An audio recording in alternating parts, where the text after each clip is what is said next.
విశాఖ వంటౌన్ ప్రాంతంలో కాలుష్య సమస్యలపైన స్థానికులు ఆందోళన వ్యక్తం చేస్తున్నారు. పోర్టు కారణంగా తీవ్ర కాలుష్యం జరుగుతుందని ఆరోపిస్తూ వైసీపీ మాజీ ఎమ్మెల్యే వాసుపల్లి గణేష్ ఆధ్వర్యంలో నిర్వహించారు. ఇక పార్టీ శ్రేణులు స్థానిక ప్రజలతోటి కలిసి జగదాంబ జంక్షన్ నుంచి పూర్ణ మార్కెట్ వరకు ర్యాలీ చేపట్టారు. కూటమి ప్రభుత్వానికి వ్యతిరేకంగా నినాదాలు చేశారు. పోర్టు కాలుష్యం కారణంగా అనేక మంది ఆరోగ్య సమస్యలకు గురవుతున్నారని నిరసనకారులు తెలిపారు. విశాఖ వంటౌన్లో పోర్టు నుంచి వెలువడుతున్న విషవాయువుల వల్ల ప్రజల ఆరోగ్యం దెబ్బతింటుందని ఆరోపించారు మాజీ ఎమ్మెల్యే వాసుపల్లి గణేష్.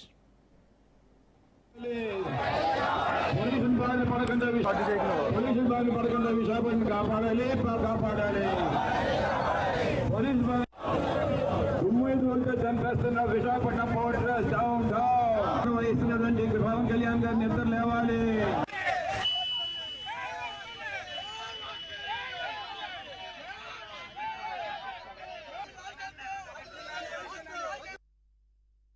మనుషుల ప్రాణాలకి లెక్క ఉంటాయి కదా. వీళ్ళకి ఎవడో టెర్రరిస్ట్ వచ్చి కాశ్మీర్ లో 10 మంది చంపేస్తే ఓ మోడీ గారు కారు ఎగరేసి వస్తారు, అమిత్ షా కారు ఎగేస్తారు, ఇతను వెళ్ళి బుక్ అని ఇచ్చేస్తారు చంద్రబాబు నాయుడు పవన్ కళ్యాణ్. మరి ఇక్కడ మీ డెత్స్ కదా ఇవన్నీ కూడానా?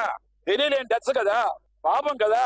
ఒకసారి ఆ ఎస్సీ కాలనీ కొబ్బరితోట ప్రాంతాల్లోకి వెళ్ళండి, రెల్లివీధి కాలనీలోకి వెళ్ళండి, ఎంతంత పేరిపోయి ఉన్నదన్నమాట డస్ట్. ఏమంటే ఇది నాకు అర్థం కావట్లేదు. అందుకే మేము చెప్తాం, ఖబర్దార్ పొల్యూషన్ కానీ తగ్గించకపోతే మేము వచ్చేటప్పుడు ఈ అందరి తాడు తీస్తాం. అలాగే సిఎస్ఆర్ ఫండ్స్ కోట్ల రూపాయలు ఎక్కడికి వెళ్తా ఉన్నాయి. కార్పొరేట్ సోషల్ రెస్పాన్సిబిలిటీలో అదానీ కానీ, వేదాంత కానీ, ఈ పోర్ట్ ట్రస్ట్లు కానీ, ఎన్ని షిప్పింగ్ కంపెనీస్ ఉన్నాయో అన్ని ఎక్కడికి వెళ్తా ఉన్నాయి. అడిగేవాడే షిప్పింగ్ కంపెనీలోనేమో ఈ రోజు లారీలు నడుపుతున్నాడు. మనుషుల ప్రాణాలకి లెక్క